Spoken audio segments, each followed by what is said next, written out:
Vamos agora para a primeira palestra, a Agenda Política dos Trabalhadores, é o tema. André Luiz dos Santos, do DIAP, por favor, venha para a mesa.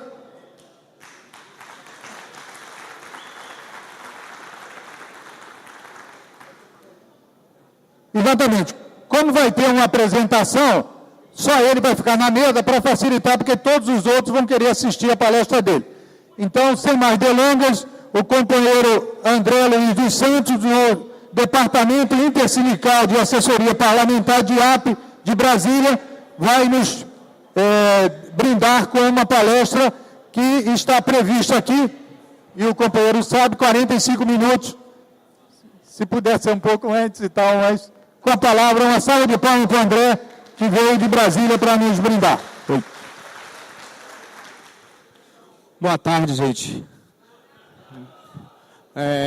Bom, gostei da animação de vocês, agradecer o Calixto aí pela gentileza de mais uma vez convidar o DIAP para participar dos eventos da Nova Central. A Nova Central tem prestigiado muito o DIAP em relação ao tema Congresso Nacional, que é onde o DIAP tem uma atuação mais presente, e agradecer também a Nova Central Rio. E a ideia aqui é procurar trazer o que é mais ou menos, como está funcionando o Congresso Nacional dentro de uma agenda dos trabalhadores, a agenda que os trabalhadores têm. E essa agenda ela é composta de oportunidades que são aqueles projetos de interesse dos trabalhadores, e também de ameaças, que são projetos que ferem o direito dos trabalhadores, que vão buscando retirar direito dos trabalhadores. Então, como eu falei, a ideia é a gente trabalhar essa agenda. Mas para trabalhar essa agenda, a gente tem que saber uma série de coisas, principalmente a composição dessa agenda, o que compõe essa agenda, quais são os projetos, os atores e os fatores que podem atrapalhar ou ameaçar essa agenda de evoluir, ou naquelas que a gente quer rejeitar, quais são também os fatores que podem ameaçar. Bom, primeiro são, como eu falei, oportunidades e ameaças. Nós temos uma agenda recheada de oportunidades e temos uma agenda recheada de ameaças. E essas ameaças têm sido mais presentes na pauta do Congresso Nacional, porque justamente retiram os direitos dos trabalhadores dentro de uma casa que tem um conceito um pouco mais conservador do ponto de vista do que é direito social e direito dos trabalhadores. A gente tem uma casa que mais à frente a gente vai ver de composição, que ela tem uma maioria patronal, uma maioria ampla patronal, e que também faz maioria dentro da base do governo. E essa composição atrapalha um pouco o avanço de uma agenda mais social, uma agenda mais prospectiva para o trabalhador.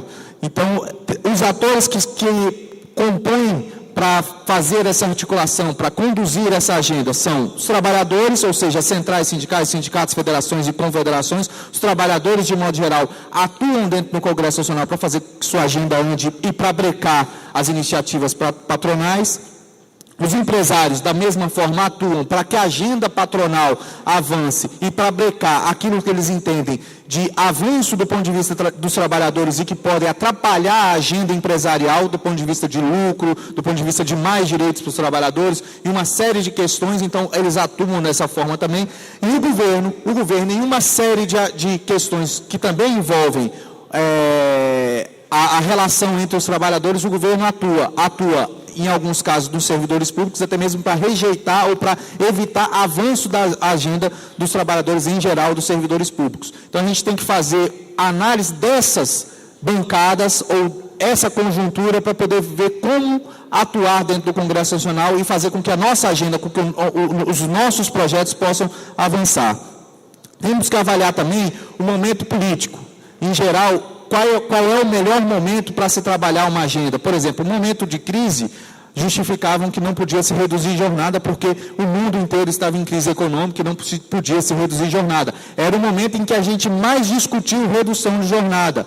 Então, não foi necessariamente um erro, mas foi estrategicamente ficamos penalizados porque existia uma justificativa plausível para o setor patronal, porque existia uma crise mundial do setor econômico e que isso podia ter relação direta com o Brasil, se houvesse uma redução da jornada de trabalho. Então, o momento político, avaliar o momento em que a gente pode realmente emplacar uma agenda para aprovar. Mas na frente eu vou falar da agenda do fator previdenciário, por exemplo. Eu acho que é o melhor momento para se aprovar o fator previdenciário. E eu vou explicar por quê. E aí, por exemplo, as eleições que tem em 2014, a agenda foi muito antecipada dessa eleição, a campanha campanha foi muito antecipada. Como diria o presidente Lula, nunca na história desse país se fez uma campanha tão antecipada. Nós estamos há praticamente 2 anos, agora já mais próximo, mas a campanha praticamente foi iniciada 6 meses atrás, quando o presidente Lula decidiu que a presidente Dilma ia ser a candidata à reeleição, e aí surgiu o Aécio, surge agora Eduardo, já tinha Marina, já tinha uma dúvida com relação ao Serra, mas a campanha foi necessariamente antecipada. Esse momento de campanha antecipada também trava uma série de questões dentro do Congresso Nacional. Por quê? Por exemplo, um exemplo mais claro, mais concreto disso. Terceirização. Quem votar a favor do texto que pode precarizar as relações de trabalho, pode perder, na sua essência, o voto. Porque os trabalhadores votam, e são eles que vão ver em quem votou precarizando os direitos dos trabalhadores e podem votar contra. Necessariamente, se ele votar contra os trabalhadores, ele está beneficiando o setor patronal, que também favorece a campanha dele com recursos, ajuda, faz contribuições de campanha. Se ele não vota, ele prejudica aquele grupo, e aquele grupo também não ajuda ele na campanha. Então, ele está entre a cruz e a espada. Qual é a preferência nisso? Não vamos votar agora, vamos deixar passar a eleição, porque aí, esses 2 grupos, eu não tenho como, na frente, ter prejuízos que possam complicar a minha reeleição ou uma eleição futura de algum dos deputados. Pode passar o próximo. Dentro dessa agenda, é interessante a gente avaliar, fazer uma conjuntura mais política do sentido até mesmo macro dela. Então, após a eleição da presidente Dilma, a gente precisa avaliar quais foram os passos dados pela presidente para, por exemplo, chegar no momento em que ela pudesse atuar de uma forma mais tranquila. O primeiro passo que ela deu foi acalmar a mídia. Por quê? Os setores conservadores da sociedade já vinham com uma carga preconceituosa em cima. Primeiro, uma mulher assumindo a presidência da República, é a primeira vez, então veio uma mulher que tinha uma origem do ex-guerrilheiro, enfim, lutou contra a ditadura militar. Apesar de isso concluir um ciclo democrático, ou seja, nós elegemos o presidente como Fernando Henrique, um sociólogo. Estou pulando o Collor, porque o Collor foi um momento de transição do processo de ditadura militar com a democracia. Pulando o Collor, nós elegemos o Fernando Henrique, que também lutou contra a ditadura, enfim, começou a implantar uma política com valores mais voltados para a questão fiscal e econômica, para fazer o país, trazendo essa dimensão para o país ter esse direcionamento econômico e fiscal. Depois a gente elege o presidente Lula, que tinha uma origem no movimento sindical, que também lutou contra a ditadura e que tinha raízes dentro do movimento sindical. E agora, concluindo o ciclo democrático e falando realmente o país está na democracia, aí se elege uma presidente que também tem essas mesmas características. Então, uma mulher na presidência. Então, isso conclui o ciclo democrático, se a gente for analisar do ponto de vista sociológico, essa conclusão. Então, ela traz uma carga necessariamente no início de preconceito. A própria sociedade, os setores mais conservadores da sociedade já tinham um certo preconceito por ser mulher, por ser uma ex-guerrilheira, digamos assim, ou alguém que pegou em armas para lutar contra a ditadura. Então tinha uma série de preconceitos. Vem de um partido de esquerda, estava, na verdade, ancorada pela campanha do presidente Lula, que determinou quem seria a candidata, como ele tinha 85% de aprovação do seu governo, facilmente podia reeleger o seu sucessor, então tinha toda essa carga de preconceito. Então o primeiro passo da presidente foi realmente tentar acalmar esse setor e usando a mídia, em especial ela usou os meios de comunicação e a mídia para fazer com que esse setor ficasse mais calmo, deixasse um pouco de atacar a presidente. Depois, em seguida, veio o combate à crise econômica. Houve uma crise econômica na Europa, essa crise afetava o Brasil e ela teve necessariamente que atuar para fazer com que essa crise minimizasse os efeitos no Brasil. Então, ela teve que ter uma atuação dentro desse processo já inicial no seu governo de crise econômica, e ela teve que atuar nisso. Sai, em tese, vitoriosa desse processo. Os impactos da crise não foram tantos no Brasil. Então, em relação à Europa, por exemplo, que hoje sofre muito mais com a crise do que o próprio Brasil. Aí ela entra num outro estágio, que são, alguém falou aqui das privatizações, mas o governo não usa esse termo, usa concessão.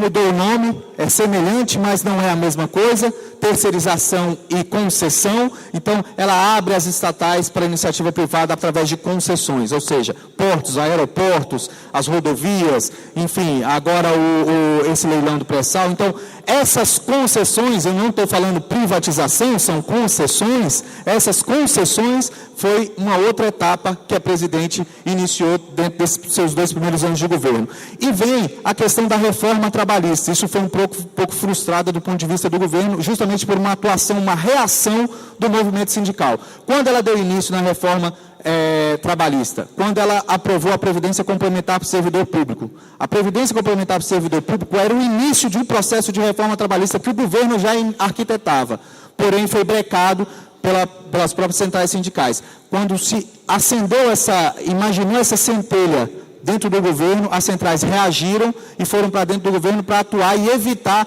que algum tipo de retrocesso podia acontecer. E esses retrocessos viriam de alguma forma, por quê? A intenção dos empresários era precarizar, porque vem uma série de eventos internacionais onde vai necessitar de contratar mais gente para trabalhar, para receber esses turistas, por exemplo, e você precisava ter uma flexibilização para isso, porque isso seria sazonal. Sendo assim, alguns setores em geral, as centrais sindicais atuaram para evitar que o governo encampasse esse tipo de projeto. Como, por exemplo, trabalhador intermitente, que seria um contrato de trabalho diferenciado. Isso estava sendo conversado justamente no Ministério do Desenvolvimento, Indústria e Comércio, mas foi abortado porque houve uma reação muito grande das centrais sindicais. Tanto é que aí um deputado apresenta esse projeto em seguida porque viu que a proposta não ia avançar do ponto de vista do Executivo, então ele leva para o Legislativo para tentar fazer com que isso avance. Depois a gente comenta um pouco mais desse projeto mais à frente. Então, esses são os primeiros movimentos da presidente Dilma nos seus 2 primeiros anos de governo. Todos sabem que, em tese, esses 2 primeiros anos são para arrumar a casa. Mas ela arrumou ou não arrumou a casa, e aí entra já num processo eleitoral, como anteciparam a campanha, mesmo tendo a casa arrumada ou não, ela entra num processo eleitoral agora. E é um processo extremamente conturbado, porque você vai ter PMDB com uma ganância muito grande, e agora devem sair pelo menos 12 ministros, e aí entra uma guerra dos partidos para ocupar essas pastas. Então, as eleições nos estados, os acordos que tem, por exemplo, aqui mesmo no Rio, você tem o Cabral querendo eleger o Pezão, seu vice, você tem o Lindbergh entrando pelo PT, são os 2 partidos que são da base, que vão fazer coligação nacional. Então, isso traz um certo contratempo dentro da base do governo e para uma próxima eleição de 2014. Isso eu estou falando do Rio, mas a Bahia tem a mesma coisa. O ex-ministro Gedel Vieira Lima vai concorrer pelo PMDB e tem um candidato do PT. No PSB de Pernambuco vai ter um candidato que vai concorrer e vai, agora esqueci o nome, o Jarbas Vasconcelos deve concorrer pelo PMDB, fragiliza a base, ou seja, todas essas regiões, ou todos esses setores que vão atuar politicamente, eleitoralmente, vão se chocar, e isso pode fragilizar esse governo nesse momento. Porém, talvez até um pouco mais fácil do ponto de vista de negociação, sendo que ele tá no governo. Então, isso pode ajudar. Essa visão digamos que não pessimista, mas uma visão que vai haver contratempos, isso vai acontecer, mas o PMDB, coordenado pelo próprio Michel Temer, que é o vice-presidente, deve aparar algumas arestas para fazer com que isso avance. Pode passar, por favor. A governabilidade, ou seja, como esse governo está se comportando. A gente está falando de governo porque a gente precisa muito da base do governo para poder atuar dentro de uma agenda, não só de trabalhador, mas dentro de uma agenda de projetos que tramitam dentro do Congresso Nacional. Então, o apoio no Congresso Nacional, o governo tem um apoio maciço no Congresso Nacional. Mais de 400 deputados, por exemplo, são da base do governo. E quando é que essa base ela tem alguma distorção? Quando enfrenta o poder econômico, só isso. Fora isso, a base ela se mantém, ela está estável. A imprensa muitas vezes fala, o governo perdeu X coisa, o governo perdeu X coisa. Mas onde o governo perdeu? Foi no Código Florestal, enfrentou os ruralistas. Foi na MP dos Portos, enfrentou os grandes conglomerados empresariais de portos, enfim. Foi agora no PLP 200, da multa de 10% do FGTS. Só nesses momentos que o governo, em tese, sai enfraquecido, mas acaba ganhando no final. Ganhando ou negociando, mas acaba tendo vantagem. Ou seja, esse governo, a base só se fragiliza quando ela enfrenta o poder econômico. O poder econômico hoje no Congresso Nacional tem mais de 250 deputados, a gente vai ver isso mais adiante. Então, esse enfrentamento é feito por quê? Porque existe uma unidade de ação dentro do Congresso por parte do setor patronal. Bom, a eleição municipal também mostrou esse caráter de apoio que a base do governo tem. Os partidos da base saíram com mais prefeitos. Isso mostra que a base está consolidada e que está unida do ponto de vista político. Então, volto a dizer, os contratempos que podem ter para 2014 já vão se minimizando quando você tem um certo equilíbrio, por exemplo, dessa base com as suas prefeituras, com os seus municípios. O PSB foi o partido que mais cresceu nas eleições municipais. Então, nisso, o fato do Eduardo Campos se lançar candidato não é uma surpresa, sendo que, quando a gente fez a avaliação das eleições municipais, que a gente viu um crescimento exagerado do ponto de vista do PSB em relação aos outros da base, aí logo se nota que esse partido tem uma tendência a lançar um candidato próprio ao governo, e a gente chegou a falar isso aqui mesmo no Rio, em um dos debates que a gente fez sobre a eleição municipal. A falta de projeto da oposição, a falta de projetos concretos da oposição, isso porque às vezes tem semelhança de agenda, então a falta de projetos da oposição faz com que o governo fique, de certa forma, surfando nessa onda que ele mesmo está criando de concessões, de desoneração de folha, uma série de coisas. Porque a oposição acaba apenas brigando ou apontando os erros, mas não aponta uma alternativa concreta de governo, um plano de governo concreto. Então, essa falta de projeto da oposição fragiliza essa atuação de oposição e fortalece a atuação do governo dentro de um cenário mais amplo.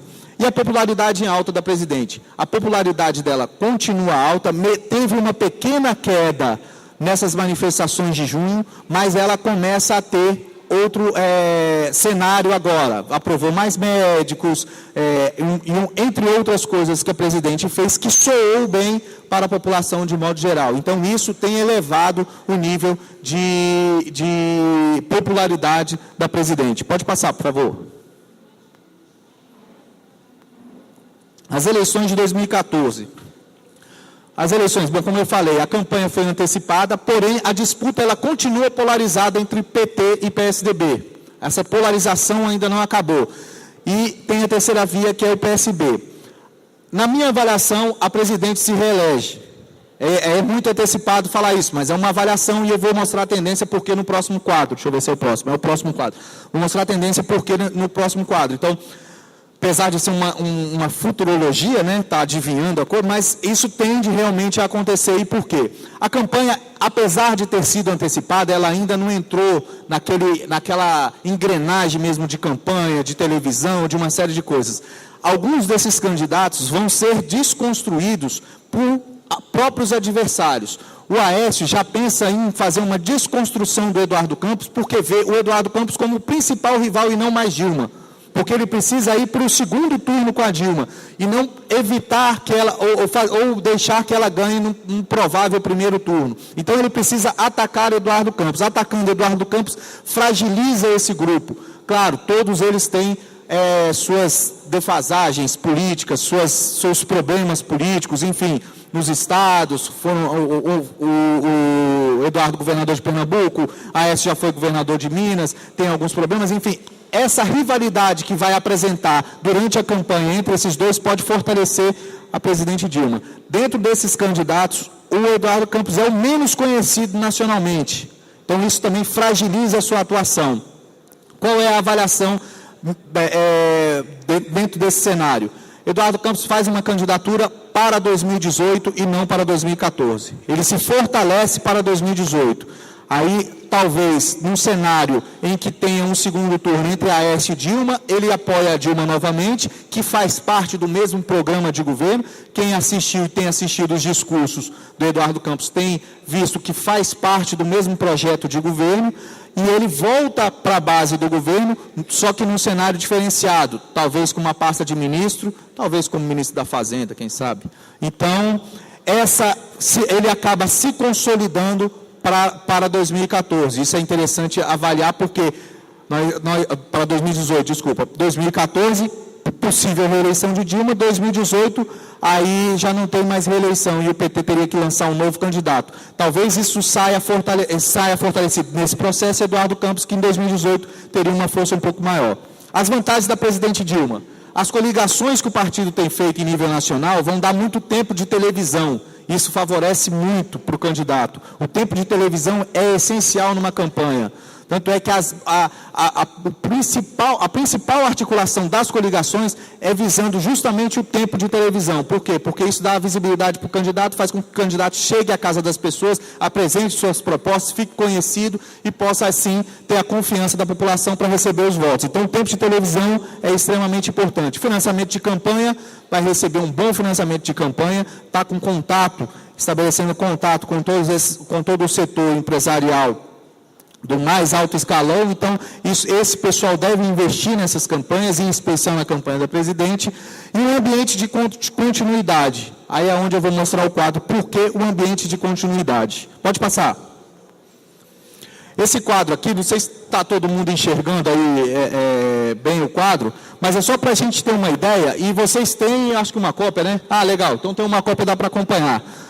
Esse quadro é o seguinte, então a gente pega os movimentos de todos os presidentes após o processo de redemocratização, para a gente ver, analisar o cenário em que foram eleitos esses presidentes e ver que nível que isso se dá para a gente poder avaliar o próximo ou tentar avaliar uma próxima eleição. Então, a gente não é uma avaliação, como eu falei, uma futurologia, a gente faz uma análise do conjunto para ver o que isso pode gerar.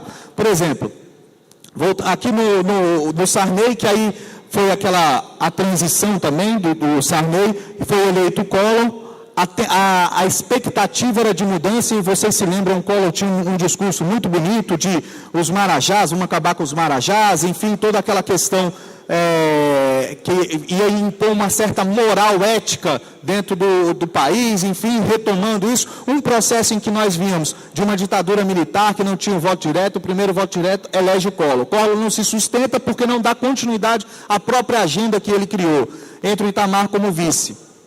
No processo de transição, quem é eleito? Fernando Henrique, que foi ministro do Itamar, e era um processo de continuidade, para dar continuidade. Por quê? Porque a população queria ver aquela questão da estabilidade econômica, e o Fernando Henrique vinha com essa ideia de trazer a estabilidade econômica e fiscal para o país. Então, o processo era de continuidade. Na mesma linha da sua primeira eleição, na sua reeleição, o processo ainda era de continuidade. A segunda, onde se elege o Lula, o processo é de mudança.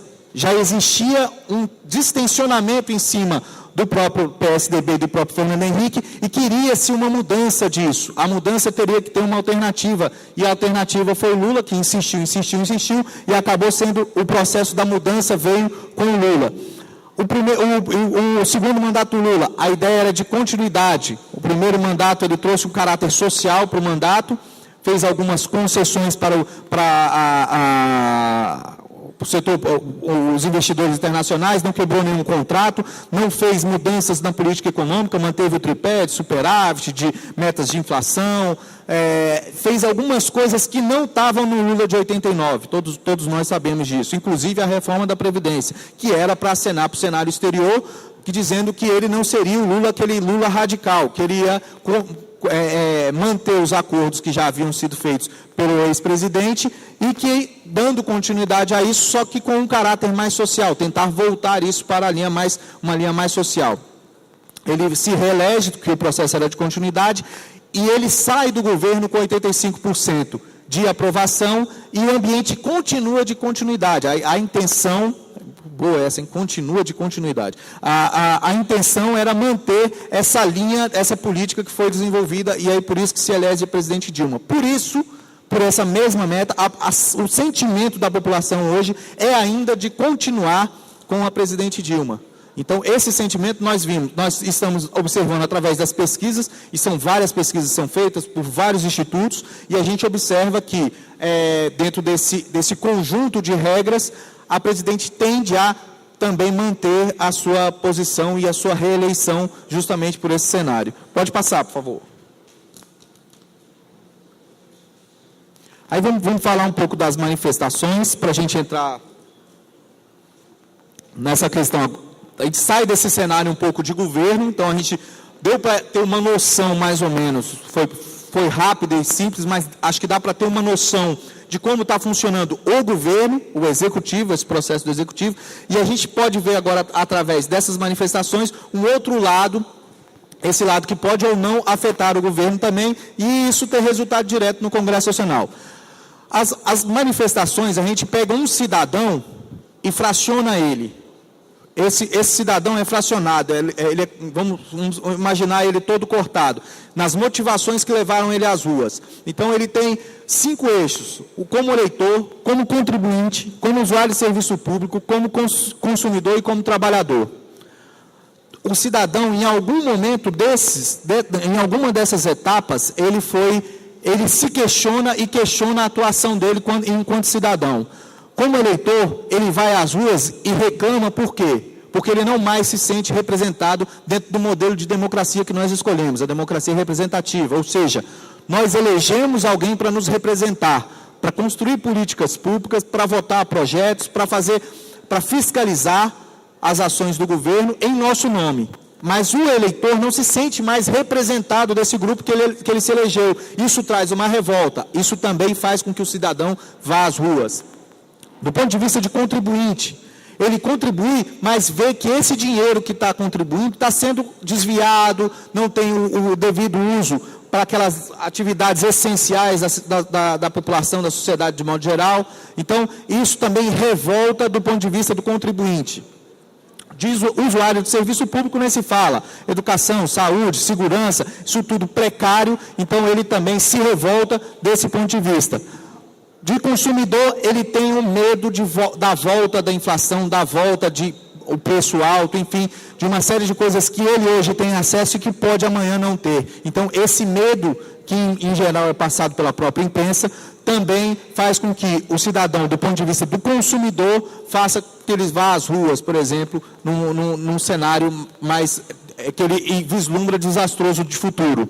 Do trabalhador, porque não vê uma perspectiva de melhora futura.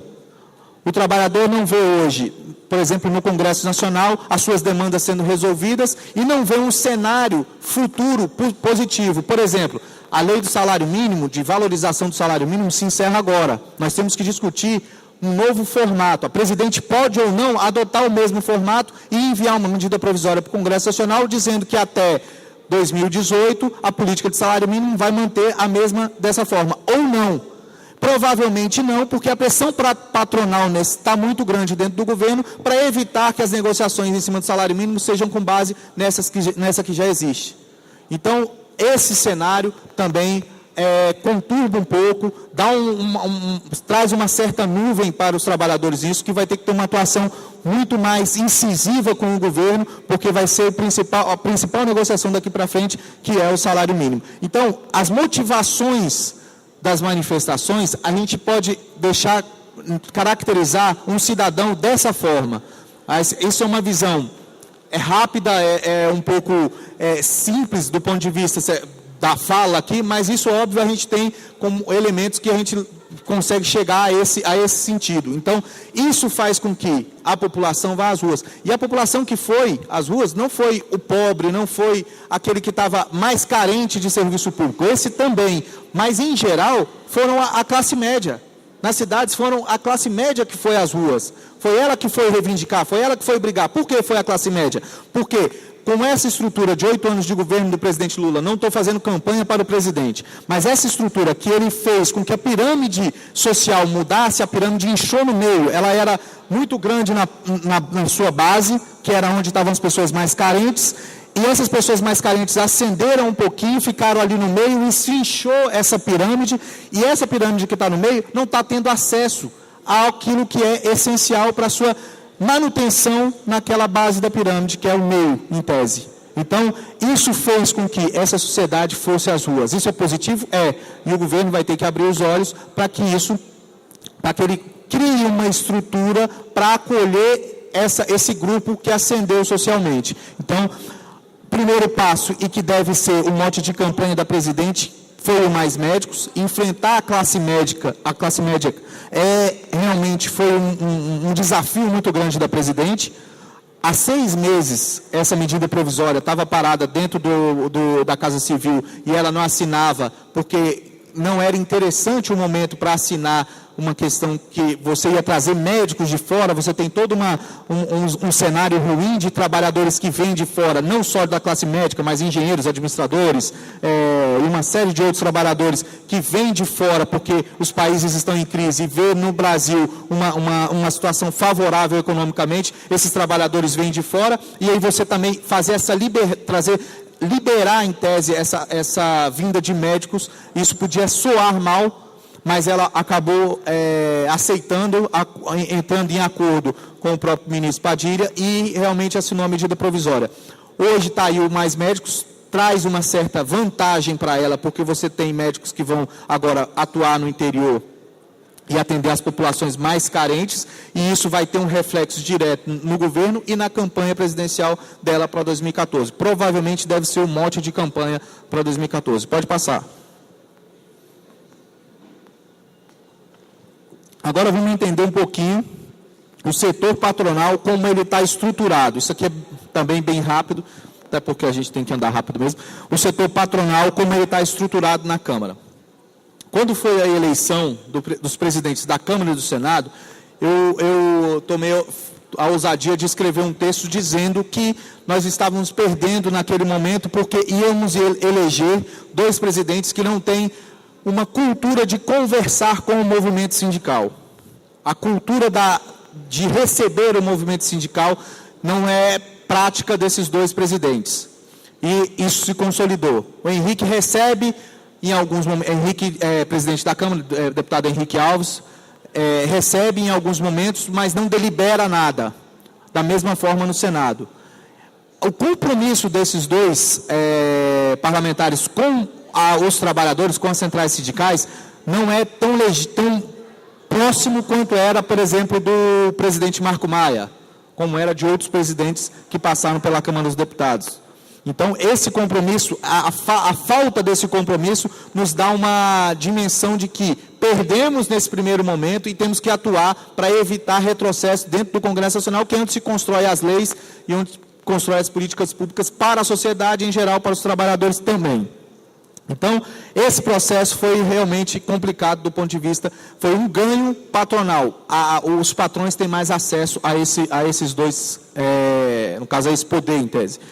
A desoneração da folha, isso foi uma demanda patronal atendida pelo governo e que aí acabou enfraquecendo o setor laboral. Por quê? Porque não houve uma contrapartida.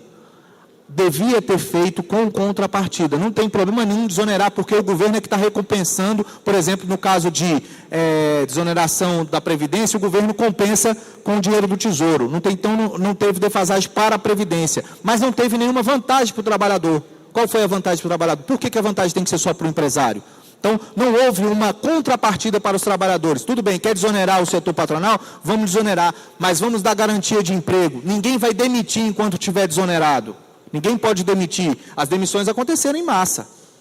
Então, não podia, tinha que ter uma regra que desse segurança para o trabalhador. Vamos, então, desonerar, mas vamos trazer a regulamentação do artigo 7º, parágrafo 1º, fim da demissão imotivada. A gente tinha que ter algo, uma carta na manga, para exigir do governo uma compensação porque ele estava dando de gorjeta para o setor patronal. Isso não houve. Isso é o quê? Um avanço do setor patronal. Diante desse avanço e de um cenário favorável aos patrões, o que eles fizeram? Lançaram essa cartilha, o livro, enfim, com 101 propostas de modernização das relações do trabalho. Modernização das relações do trabalho lançada pela CNI, a gente logo tem um pé atrás. E esse pé atrás, quando pega a cartilha, vem com os 2 pés atrás, porque realmente não é modernização e sim precarização das relações de trabalho. As 101 propostas da CNI, ela tende a descaracterizar os direitos que os trabalhadores têm em vigor hoje. Então, essas 101 propostas que vão beneficiar o setor patronal vão automaticamente tirar direitos dos trabalhadores. Esse cenário em que ela viu favorável, ela lança essa proposta para o governo. Dentro dessa proposta, cerca de 60 propostas que estão contidas nessa publicação, 60 são projetos de lei e proposta de emenda à Constituição em tramitação no Congresso Nacional. 60. Os outros são decretos, são outras ações que podem ter relação direta com o Executivo ou com o próprio Poder Judiciário. Então, o cenário patronal ficou ficou favorável, e aí por isso que eles acabam tendo uma certa ousadia de propor certas coisas, como é esse caso das 101 propostas. Pode passar.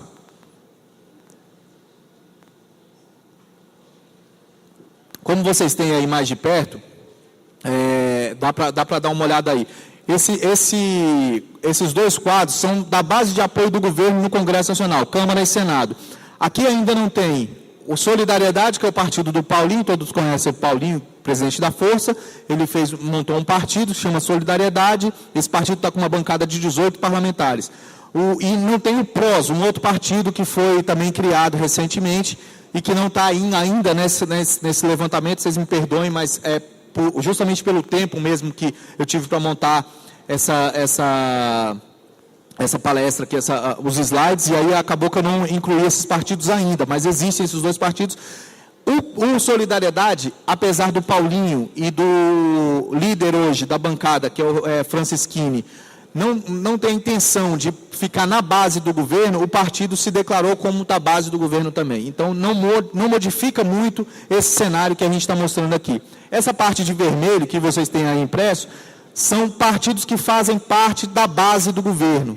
A parte de azul são partidos que fazem parte da oposição ao governo. Então, veja como é fragilizado, desse ponto de vista, a oposição nesse cenário de governo hoje. Então, essa fragilidade faz com que o governo atue, de certa forma, com certa tranquilidade dentro do Congresso Nacional. Pode passar. E essa é a bancada, essa última aqui, número 1, é a bancada atual de dirigentes sindicais ou bancada sindical e com a bancada patronal. Essa é a número 1. A azul é a bancada patronal. A de alaranjado ali é a bancada sindical, a bancada de trabalhadores. Veja que tem uma diferença muito grande. Esse universo aqui são de 513 deputados, 273 são empresários, declarados empresários, atuam na agenda empresarial. Veja que a gente não teve um crescimento da nossa bancada tão satisfatório quanto foi o crescimento da bancada empresarial. Aqui eu estou pegando da Constituinte, então vamos fazer a conta aqui. Vocês estão com o papelzinho, dá para fazer a conta, se quiser anotar. Aqui a Constituinte, em tese 88, aqui a reforma constitucional. Então, eu estou começando do número 7 voltando. Então, o número 7 seria na Constituinte. Nós tínhamos uma bancada com 47 deputados. O setor patronal, empresarial, tinha uma bancada de 167 deputados, ou congressistas. Então, esse cenário foi o cenário da Constituinte. E mesmo assim, foi exitoso, porque avançamos em uma série de coisas que hoje pendente de regulamentação, como comentou o Calixto aqui, mas que já estão na Carta Constitucional. Essa pendência de regulamentação que é regulamentação da greve do setor público, regulamentação da demissão imotivada, e uma série de outras questões que estão em discussão na Câmara, mas justamente por ter um cenário ruim do ponto de vista dos trabalhadores dentro do Congresso, fica difícil de discutir e avançar em alguns temas como esse. O outro seria da reforma constitucional. A reforma, a gente tinha 21 deputados ou congressistas contra 201 que eram empresários. Aí vem o primeiro ano do governo Fernando Henrique, 29 deputados contra 166 dos empresários. O segundo ano do Fernando Henrique, 44 da base sindical, 145 da base empresarial. Vem no governo Lula, veja que diminui um pouco a influência empresarial dentro do Congresso. E por quê? Porque existia todo um clamor em cima do presidente, a campanha que estava sendo desenvolvida de um trabalhador. Então, isso fragilizou a atuação patronal naquele momento. E eles perceberam isso, e vou mostrar por que perceberam. Elegeram uma bancada de 102 parlamentares. Nós tínhamos 60.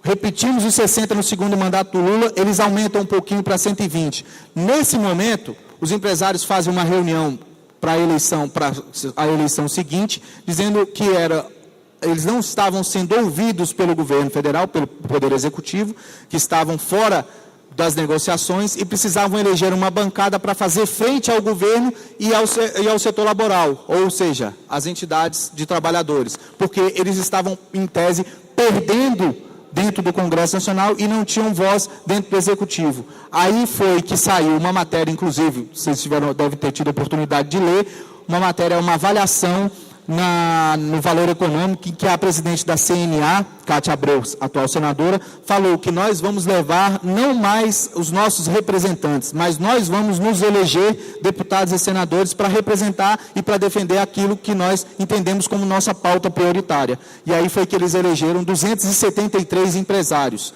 declaradamente empresários, que atuam nesse setor dentro do Congresso Nacional.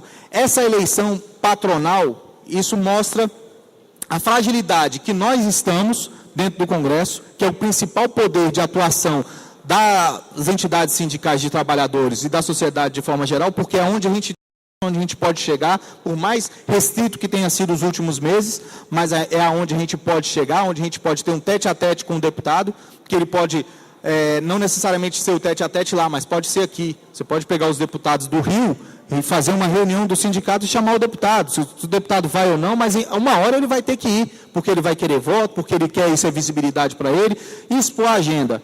Esse é o cenário, esse é onde é o poder onde é mais acessível para a sociedade. E lá a gente não está tendo vez, por quê? Porque a gente tem uma bancada que nos afronta, que é numericamente maior, e mais do ponto de vista de unidade está mais articulada. Os empresários, eles atuam de forma pragmática e simples. Se eu preciso aprovar a diminuição de imposto para a balinha, eu vou aprovar. Da mesma forma que eu vou diminuir os impostos para a construção de trem, da mesma forma que eu quero o problema resolvido com relação ao Código Florestal. Às vezes o cara é um empresário da indústria, não tem nada a ver com o Código Florestal, mas ele vota porque vota no sentido de unidade. A própria reunião do Código Florestal mostrou uma divergência grande desse setor, mas na hora de voto estava todo mundo junto. Aquele que perdeu acabou votando unido, mesmo sabendo que ele estava contra aquilo que estava sendo votado, mas votou para fragilizar a atuação do governo e para, de certa forma, votou com o seu grupo. Então, essa unidade de ação dos empresários, a gente tem que, não é uma crítica, entenda por favor, a gente tem que copiar. A gente tem que ser unido em alguns pontos. E aí existem algumas divergências com algumas centrais, por exemplo, que em momentos de votação, uma deixa de votar, uma deixa de apoiar determinado pleito, e aí fragiliza uma atuação nossa dentro do Congresso Nacional. Pode passar. Eu já estou acabando, gente. Agora a gente entra na questão da agenda propriamente dita dentro do Congresso Nacional. Então, como eu falei, a agenda, existem oportunidades e ameaças dentro dessa agenda. As oportunidades são, por exemplo, política de valorização dos aposentados. Essa política de valorização já é um projeto que tramita há algum tempo e que ele atrela o reajuste dos aposentados ao reajuste do mínimo também.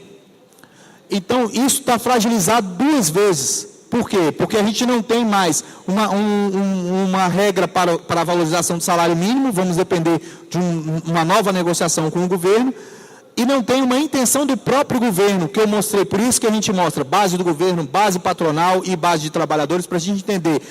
O próprio governo não tem interesse em aprovar um projeto como esse, porque isso onera o orçamento público. Então, existe essa demanda e a gente não consegue atuar de forma a fragilizar a atuação do governo, porque o governo está com uma bancada muito forte, justifica isso numericamente e acaba deixando que a nossa atuação fique aquém do que ela é realmente. A jornada de trabalho não avança, porque o setor patronal está bem articulado com relação a isso, evita que a redução da jornada de trabalho aconteça, porque, segundo eles, isso traz uma despesa muito alta para o setor patronal, então evita, e tem setores dentro do governo que também entendem que não é necessário a redução da jornada, então isso pode não andar. O fator previdenciário, como eu falei no início, o fator previdenciário eu acho o melhor momento para se negociar o fator previdenciário. Por quê? Hoje nós vivemos o chamado bônus demográfico. A gente tem mais gente em idade produtiva contribuindo do que gente parada. Ou seja, a gente tem mais gente trabalhando do que crianças, do que idosos, do que velhos que estão aposentados, enfim. Então, o nosso cenário para discutir isso é bem positivo. A Europa fez isso, discutiu isso de forma um pouco assodada quando teve esse bônus demográfico, hoje acaba, em tese, pagando um preço alto, porque hoje tem muitos aposentados, é uma população mais envelhecida e não consegue pagar os direitos. Mas o Brasil pode usar esse estudo, ou seja, esse estudo de caso, digamos assim, dos europeus e copiar para o Brasil. Mas é o momento de se discutir isso, porque a gente tem essa tendência no país, que é o bônus demográfico. A igualdade de gênero no trabalho. A gente sabe que não existe isso. Uma mulher que trabalha e exerce a mesma função de um homem numa empresa, isso tem... o salário é diferenciado, em geral o salário é menor. Ela, às vezes, tem uma diferenciação até mesmo no tratamento, uma série de discriminações que a mulher sofre dentro do mercado de trabalho, dentro do ambiente de trabalho, dos colegas, do chefe, e esse projeto ele tende a diminuir essa desigualdade, a ideia é essa. É até ridículo falar isso, porque isso devia estar impregnado culturalmente na cabeça de cada um, mas como não está, a gente tem que trazer uma norma, uma lei e uma penalidade para que eles possam cumprir essa decisão. O trabalho escravo. O trabalho escravo deve avançar agora, já tem uma data marcada para a promulgação do trabalho escravo, provavelmente na semana que vem, mas aí vem a regulamentação do trabalho escravo, que isso tem algumas negociações em andamento e que estão fragilizando justamente o trabalhador do campo, mas isso deve tomar uma solução daqui para adiante.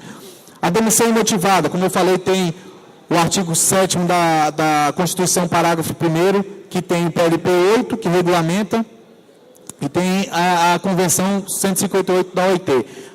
Essa matéria foi rejeitada na Comissão de Relações Exteriores por 20 votos a 1. Na Comissão de Trabalho, ela foi rejeitada por 17 a 7.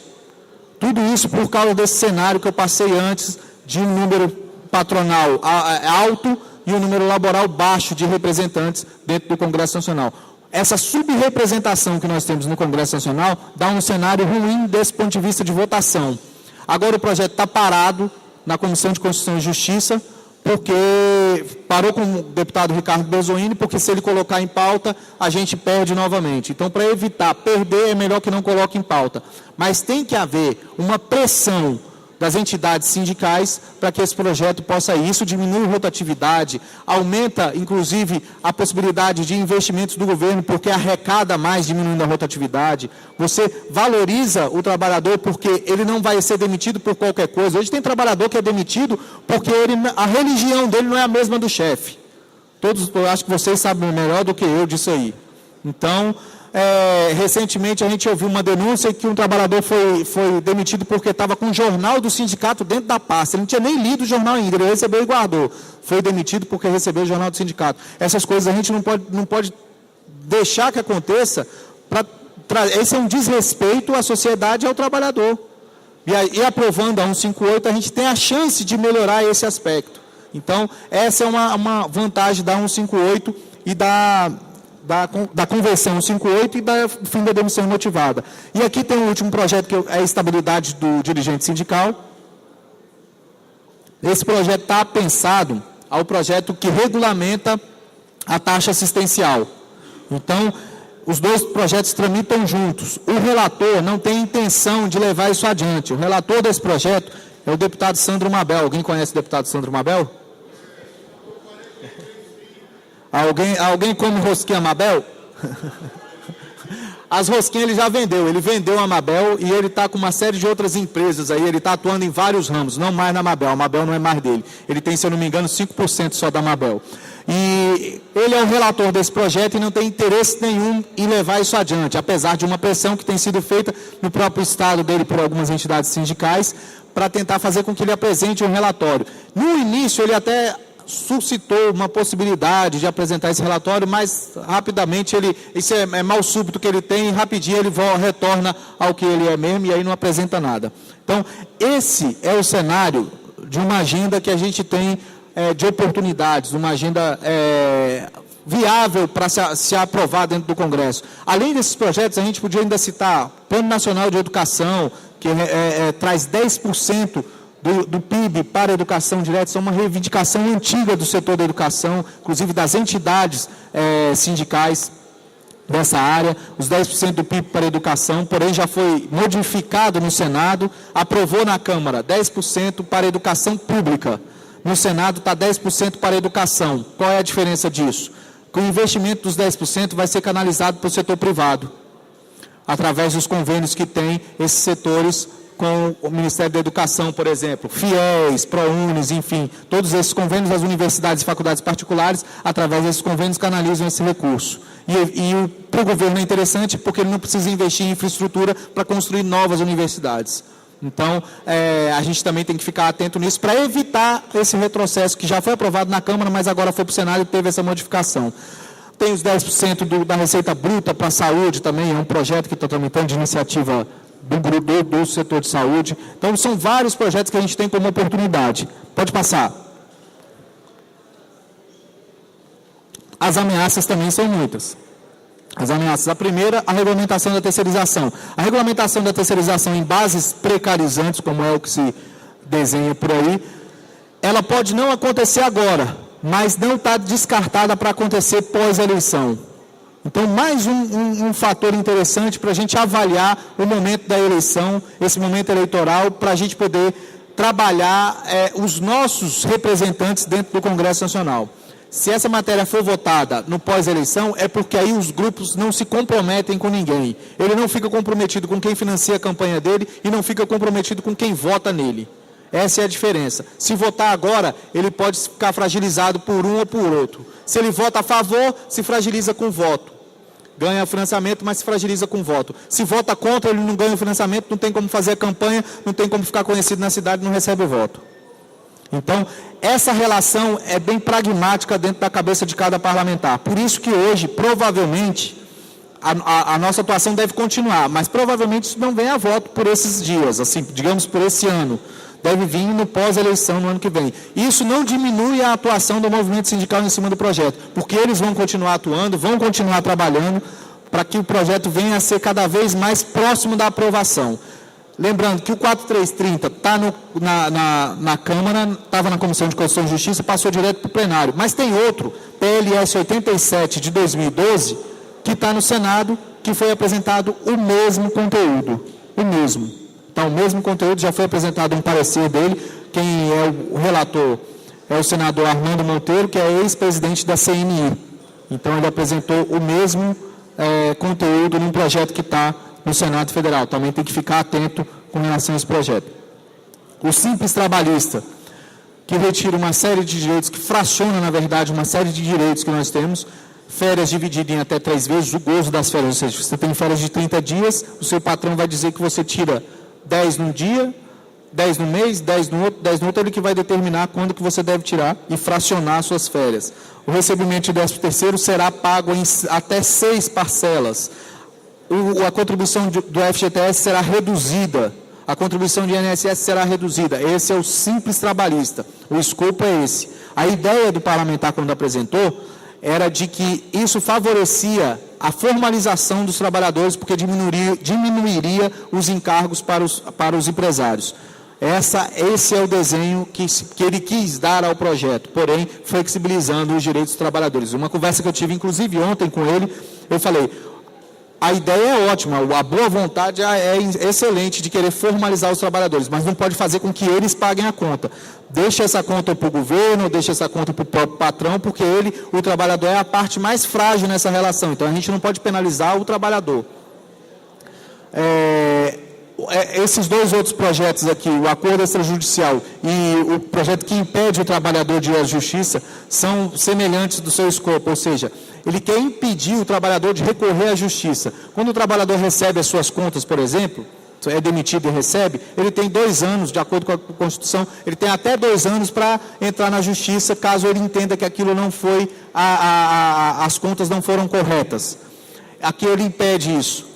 No ato da contratação, o projeto diz que ele vai assinar um acordo dizendo que ele, se for demitido, não vai recorrer à justiça. Isso é um absurdo completo. Mas olha a iniciativa, olha a ânsia do setor patronal dentro de um cenário desse. O negociado sobre legislado, que já era um projeto que vinha lá da época do Fernando Henrique, e ele retoma sendo apresentado na Câmara dos Deputados. Então, está tramitando. O trabalho intermitente é aquele que eu falei, que iniciou com o processo de reforma trabalhista no Poder Executivo, que o Ministério do Desenvolvimento, Indústria e Comércio começou a discutir esse projeto. O projeto não foi adiante. Aí o deputado Laércio Oliveira, que é vice-presidente da CNC, apresentou o projeto. O trabalho intermitente, o exemplo mais claro é, por exemplo, um garçom. Se tem um restaurante e que o movimento desse restaurante se dá, vamos supor, na terça teve um movimento, o dono do restaurante chama o garçom e fala, hoje você vai trabalhar. Agora só vai ter quinta-feira outro movimento aqui, na quinta você vai trabalhar. Ele vai ficar à disposição, ele não tem direito de ter uma outra atividade, ficar à disposição, todos os seus direitos, de todos os seus encargos, direitos e inclusive seu salário é de acordo com a hora trabalhada. Então, sai todo esse escopo de direitos que nós criamos para os trabalhadores, ele destrói nesse projeto. O McDonald's fez isso recente, o McDonald's fez isso, que a gente chamou de trabalho escravo no McDonald's. E o Código do Trabalhador, ou do Trabalho. Esse projeto foi criado pelo Silvio Costa, que é ex-presidente da Comissão de Trabalho. Ele acaba literalmente com a CLT, é um projeto muito grande, e ele acaba artigo por artigo com a CLT, revogando artigo por artigo. Segundo o autor, que é o deputado Silvio Costa, ele diz que a CLT está ultrapassada. Esses 70 anos que nós comemoramos da CLT, para ele, é um retrocesso enorme e que a gente tem que modificar essa legislação. E ele apresenta um projeto retirando todos esses direitos, ou acabando literalmente com a CLT. Então, essas são as ameaças que nós temos dentro do Congresso Nacional. Estou acabando. Essas são as ameaças que nós temos dentro do Congresso Nacional, e vejam que a maioria delas, boa parte delas, foi apresentada nessa legislatura. Toda essa legislatura, a gente fez uma avaliação, foi aonde mais projetos foram apresentados para flexibilizar direitos dos trabalhadores. E por quê? Porque foi onde essa bancada mais cresceu. A bancada patronal teve um crescimento, como a gente viu naquele gráfico, muito alto nessa legislatura. E isso tende a fazer com que ela procure flexibilizar os direitos dos trabalhadores. Então, através de projetos de lei, ela mostra a cena, qual é o cenário que ela prevê para o futuro. Se continuar essa ascensão dessa bancada patronal, a tendência é que nossos direitos venham se degradando cada vez mais com um Congresso precarizante, um Congresso conservador do ponto de vista social. Então, por isso que as eleições vão ser o principal movimento que nós vamos fazer para evitar o retrocesso da classe trabalhadora. Pode passar o próximo. Gente, está acabando. Agora é sério. Bom, a atuação do Congresso Nacional. Isso aí eu acho que vocês sabem, mas é só para a gente ir lembrando cada vez mais. Atuação, o contato permanente com os parlamentares é extremamente importante para a gente mostrar que a gente tem uma agenda. Existe uma agenda, que nós temos projetos que estão tramitando no Congresso Nacional. Agora, esse contato precisa ser no Congresso Nacional? Não, esse contato pode ser um contato de base. A estrutura sindical nos permite isso. Nós temos sindicatos, temos as federações, temos as confederações e as centrais sindicais. Se a gente faz uma união desse grupo e dá tarefa para cada grupo desse, óbvio, não estou ensinando aqui como é que é o ditado? O Padre Nosso é o vigário. Eu não estou ensinando vocês, óbvio. Mas eu só estou relembrando algo que às vezes a gente vê uma carência que, para quem fica na ponta, eu fico em contato direto com os parlamentares e vejo que não teve esse, digamos que, dever de casa. Imagine o Sindicato do Rio procurar um deputado ou um senador aqui para falar que o 4330 é ruim e que vai um grupo de dirigentes sindicais conversar, almoçar com ele, enfim, fazer uma atividade e falar que isso é ruim. Quando eu chegar lá, ele vai falar, eu já falei com o pessoal lá. Ele vai se fragilizar porque ele recebe o voto aqui. É essa base que vai cutucar ele aqui. Então, esse contato permanente com o parlamentar, ele não necessariamente precisa ser no Congresso Nacional. Também pode ser um contato de base, mas ele tem que existir, ou lá ou cá. A definição de uma pauta prioritária, isso a gente tem. A gente tem uma pauta prioritária definida, as centrais definindo uma pauta. E é óbvio que cada sindicato tem o seu projeto, o seu interesse, mas isso não impede que a pauta única das centrais ou a pauta prioritária dos trabalhadores possa ser levada adiante com relação ao Congresso Nacional.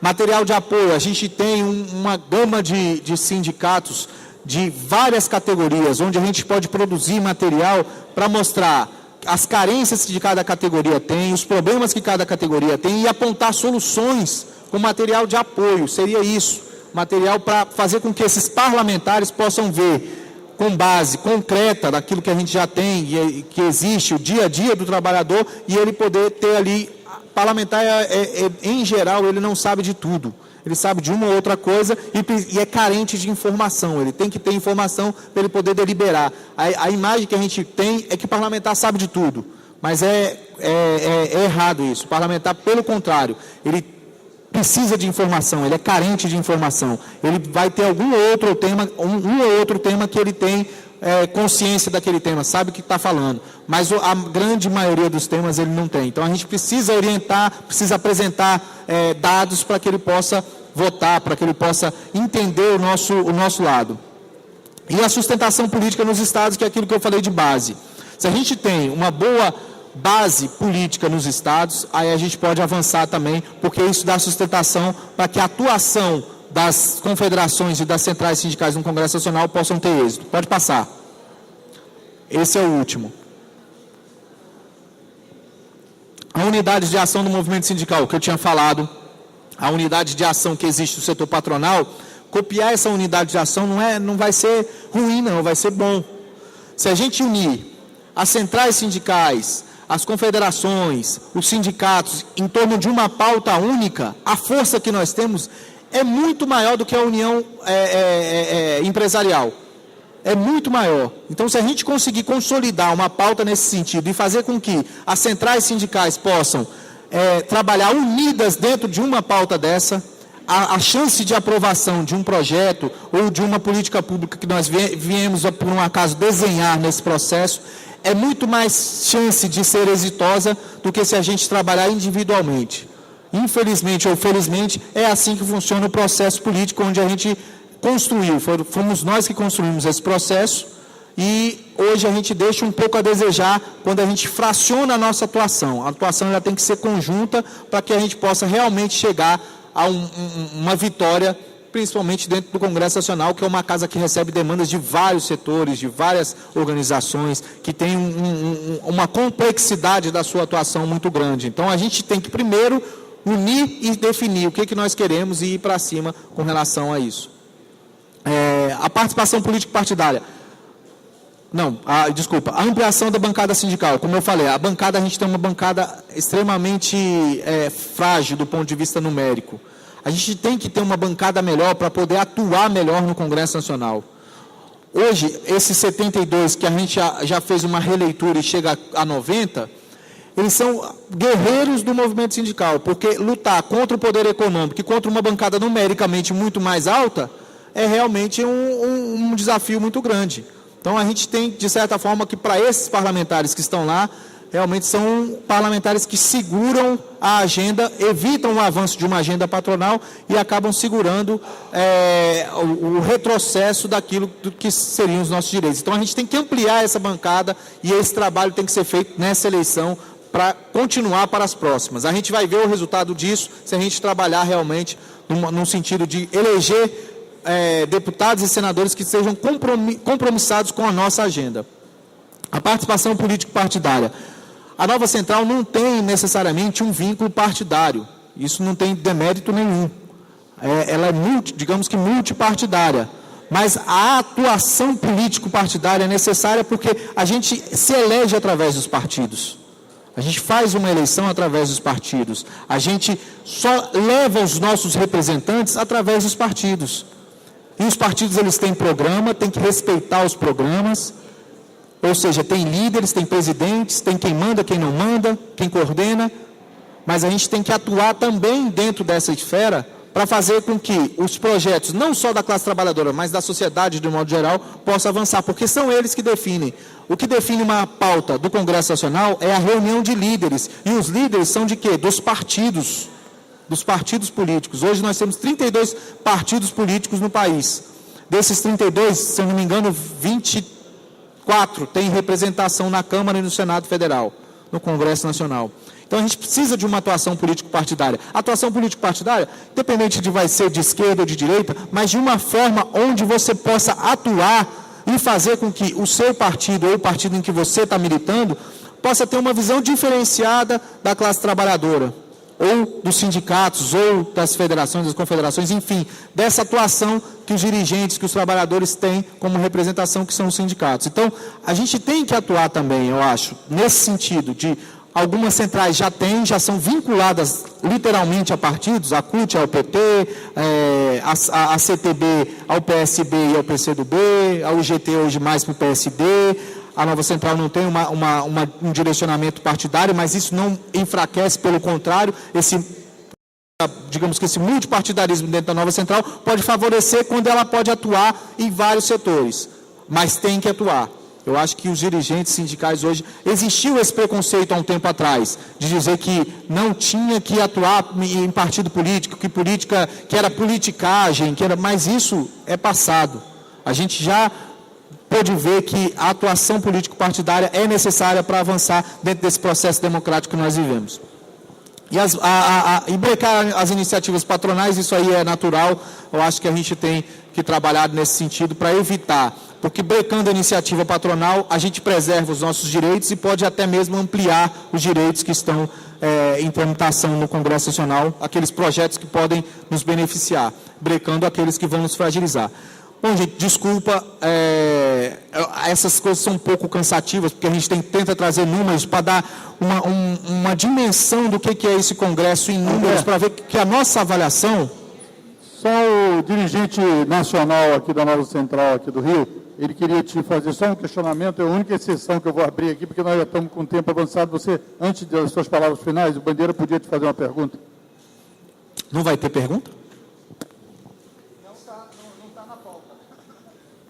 André, companheiro André, eu queria saudar e parabenizá-lo pela brilhante palestra.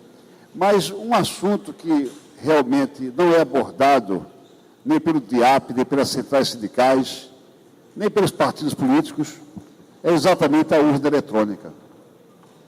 A urna eletrônica é o sistema eleitoral que é o único país do mundo que tem, igual ao Brasil mesmo. Né? E em 2010, o presidente Lula fez uma mini-reforma, prevendo que, a partir de 2014, ia ser 2010, aí fica para 2014, ia ter impressão do voto. Não sei se é do seu conhecimento, mas os TREs já conseguiram da Justiça acabar com isso. Não tem nada. Como é que nós vamos ter condições de ampliar a base sindical, a bancada sindical, com esse sistema? Que a corrupção é confirmada. Né? E ninguém fala isso. Vem ver o TSE fazendo propaganda da digitação do dedo lá. Há vários meses, o TRE gastou fortuna na televisão, no rádio, mas não fala na questão da impressão do voto. Então, eu queria que o companheiro pudesse, até já propus a Nova Central, discutir esse problema. Porque se houver roubalheira, nunca os trabalhadores vão ser eleitos a nada. Nunca, nunca. Não tem problema. Né?